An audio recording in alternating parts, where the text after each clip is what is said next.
بسم اللہ الرحمن الرحیم۔ السلام علیکم۔ امید کرتا ہوں سارے دوست خیر و عافیت سے ہوں گے۔ دوستو، ایک دن حضور نبی کریم صلی اللہ تعالی علیہ وآلہ وصحبہ وسلم سیر کرتے کرتے مدینہ منورہ سے باہر کسی چراگاہ میں تشریف لے گئے۔ وہاں کسی قافلے نے پڑاؤ کیا ہوا تھا۔ اس جگہ قافلے والوں کے سرخ رنگ کے کچھ اونٹ چل رہے تھے۔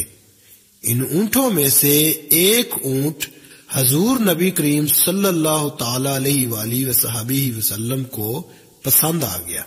اس اونٹ کے نصیب کے وہ حضور نبی کریم صلی اللہ علیہ وآلہ وصحبہ وسلم کو پسند آ گیا۔ حضور نبی کریم صلی اللہ تعالی علیہ وآلہ وصحبہ وسلم نے قافلے والوں سے پوچھا، یہ اونٹ بیچتے ہو؟ قافلے والوں نے پتہ نہیں اونٹ بیچنا تھا یا نہیں بیچنا تھا، مگر حضور نبی کریم صلی اللہ تعالی علیہ وآلہ وصحبہ وسلم نے پوچھا تو قافلے والوں نے کہا جی بیچنا ہے۔ پوچھا گیا کہ کتنے کا بیچنا ہے؟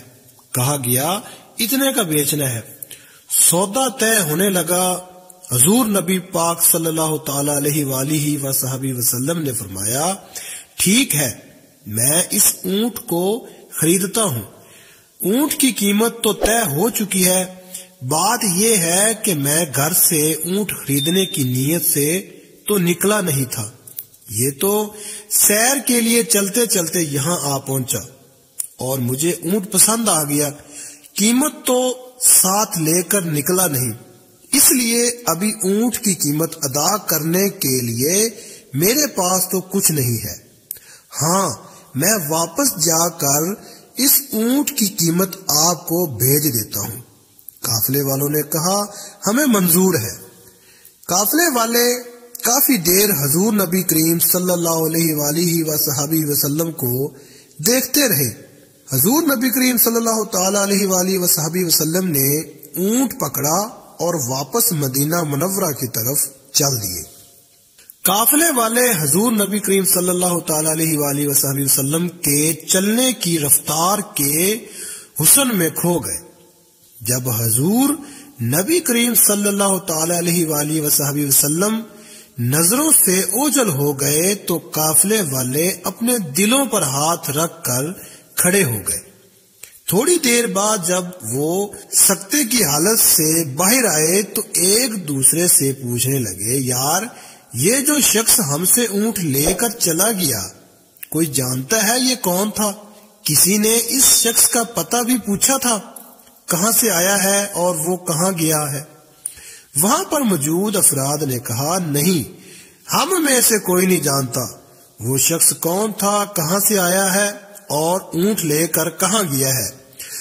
اونٹ کا مالک بولا، یار عجیب کہانی ہے، ایک شخص نے یہاں اونٹ کو پسند کیا، اس کی قیمت طے کی اور یہ بتا کر کہ میں اس کی قیمت واپس جا کر بھیج دیتا ہوں، اونٹ لے کر چلا گیا۔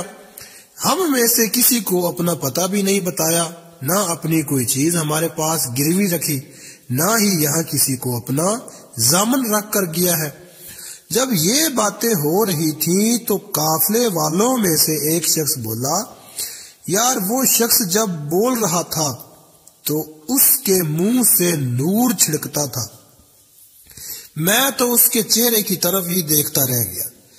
پھر دوسرا شخص بھی بول اٹھا، ہاں یار جب وہ شخص مسکرا کر بات کر رہا تھا میں تو اس کے مسکرانے کے انداز میں ہی کھو کر رہ گیا۔ ایک اور شخص نے کہا، یار میں تو اس شخص کی زلفوں کے بیچوں ہم میں ہی کھو گیا۔ ایک کہنے لگا، میں تو اس شخص کی آنکھوں میں ہی ڈوب کر رہ گیا۔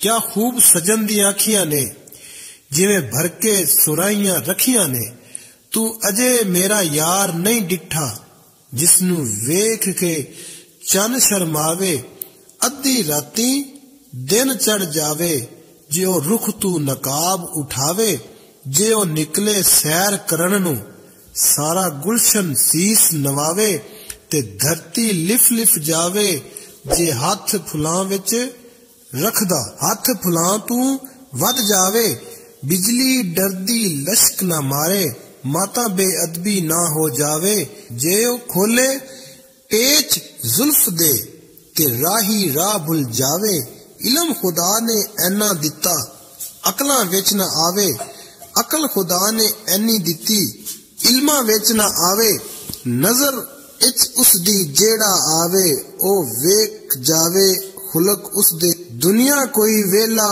ای جان بچاوے، ساڈا ایڈا سونا ماہی سانو کدرے نظر نہ آوے۔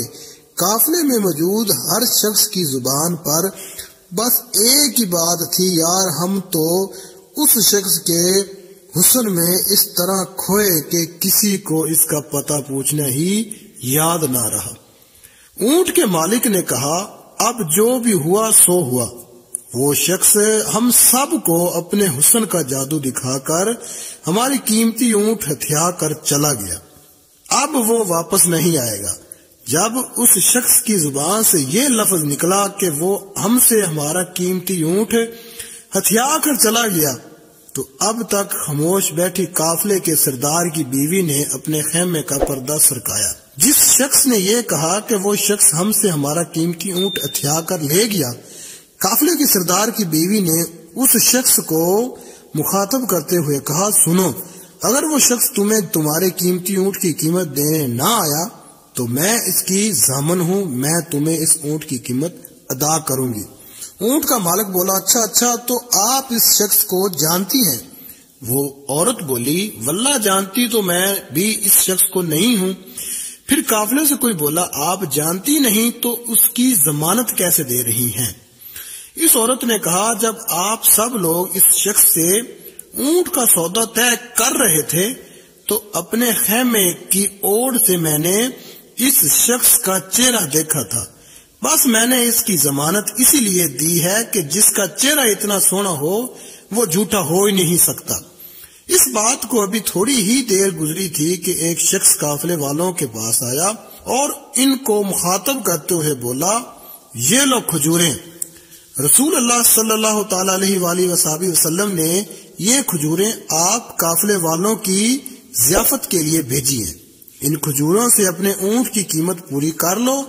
قافلے والوں نے نذرانہ کر آنے والے شخص کی بات سن کر کہا، ہم اونٹ کی قیمت کیا لیں گے، ہم تو خود اس کی اداؤں کے سامنے بک گئے ہیں، تیریاں تک کے اداواں میں مرید ہو گیا۔ قافلے والوں نے کھجوریں لانے والے شخص سے پوچھا، ہمیں یہ بتاؤ وہ حسین و حسن والا سونا شخص رہتا کہاں ہے؟ اس شخص نے کہا، وہ جو سامنے نخلستان نظر آ رہا ہے، وہ جو کھجوروں کے جھنڈ دکھائی دے رہے ہیں، وہی ڈیرا ہے۔ اس مدینے والے مدنی ماہی کا اس کے بعد وہ پورا کا پورا قافلہ مدینہ منورہ میں حضور نبی کریم صلی اللہ تعالی علیہ وآلہ وسلم کی بارگاہ اقدس میں حاضر ہوا اور حضور نبی کریم صلی اللہ تعالی علیہ وآلہ وسلم کے ہاتھوں میں ہاتھ دے کر اسلام قبول کر لیا۔ سبحان اللہ۔